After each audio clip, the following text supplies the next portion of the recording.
Welcome to the CMMC Compliance Guide Podcast. I'm Stacey. And I'm Brooke. From Justice IT Consulting, where we help businesses like yours navigate CMMC and NIST 800-171 compliance. We're hired guns getting companies fast-tracked to compliance, but today we're here to give you all the secrets for free. So if you want to tackle it yourself, you're equipped to do so. Let's dive into today's episode and keep your business on track. Today, we're discussing a major factor that could make or break your CMMC compliance journey, your IT provider. Are they setting you up for success or putting your entire business at risk? A lot of organizations assume that if they hire an IT provider, compliance is handled, but that's not always the case.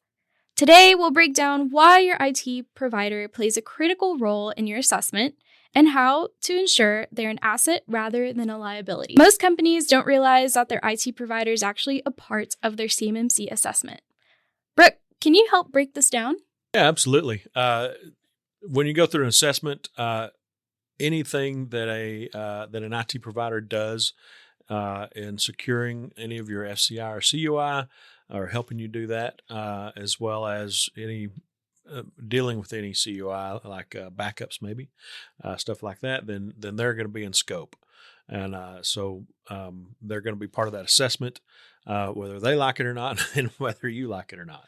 What are the biggest risks companies face when working with an unqualified IT provider? The biggest risks that companies could face would be non-compliance, the assessment, or preparation and implementation, either one, taking much longer than expected, failing one of those compliance assessments. Those are the risks. Brooke, could you tell us what a qualified IT provider brings to the table that makes CMMC compliance easier? So a qualified IT provider can help you work with you during your assessment, help that process go smoother. They'll be part of that, and they'll make sure they're compliant as well. So when you go through this and they get the portions that are in scope that get assessed will flow through just fine.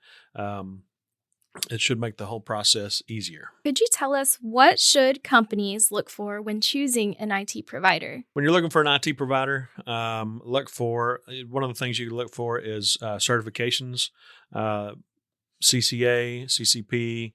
An RP, although that's technically registration, not a certification, but RP, RPO for the organization.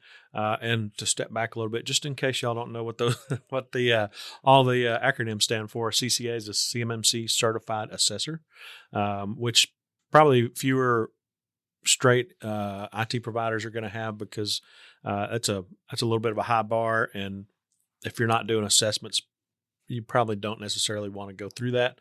CCP, which is a CMMC Certified Professional. There's the IT providers that are serious about this. Make sure that they have some staff that have CCPs. Definitely an RP, which is a registered practitioner.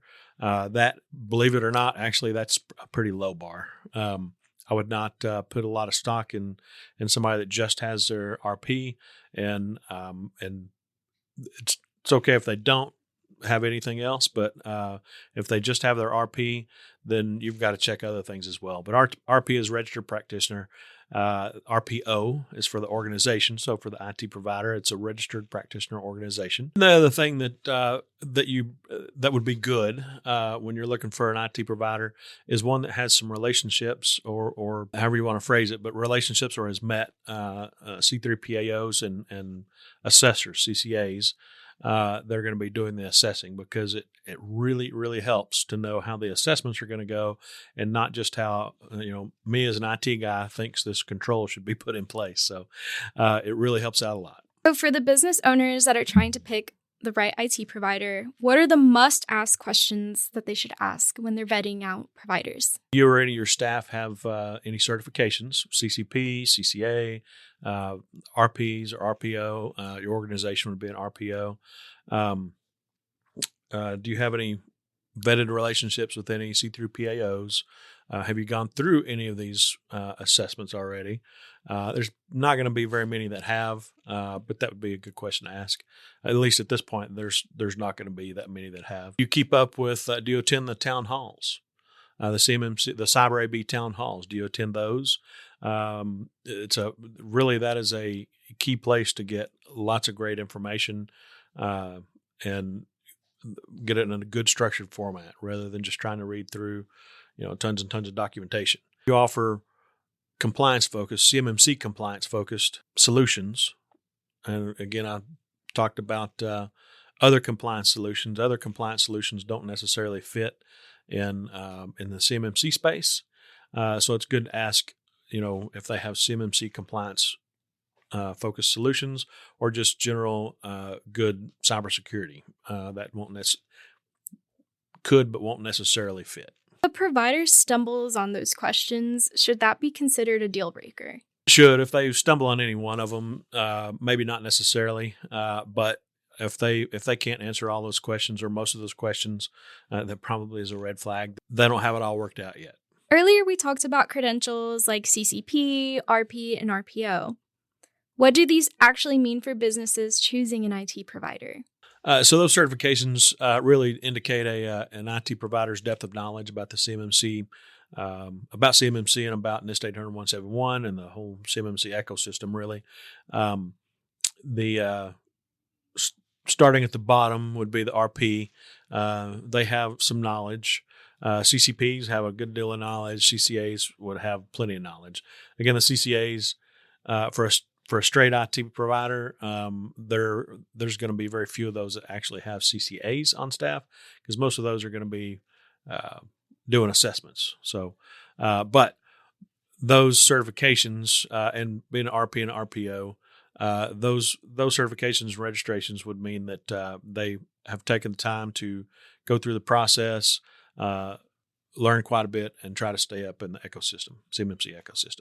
Stepping a little bit beyond certifications, how does industry involvement, like attending cyber AB events, impact an IT provider's ability to help with compliance? Seems like the CMMC space is much like the IT industry in general, because if you don't keep up with it, you lose out, and your knowledge doesn't grow because CMMC has always changed. It has changed quite. Put it this way, CMMC has changed quite a bit from the beginning. Back in we'll just start at 2017. It's changed quite a bit. So if you don't keep up with all these changes, keep up with understanding what products work, what products don't. You need to keep up with all that, and the way to keep up with it is be engaged in these industry events, attending the Cyber AB, maybe go on some of these CMMC conferences, stuff like that. If you have any questions about what we covered, reach out to us, and we're here to help fast track your compliance journey. You can text, email, or call us, and we'll answer your questions for free here on the podcast. Find our contact information at CMMCComplianceGuide.com. Stay tuned for our next episode. Until then, stay compliant and stay secure. Like, subscribe, and share.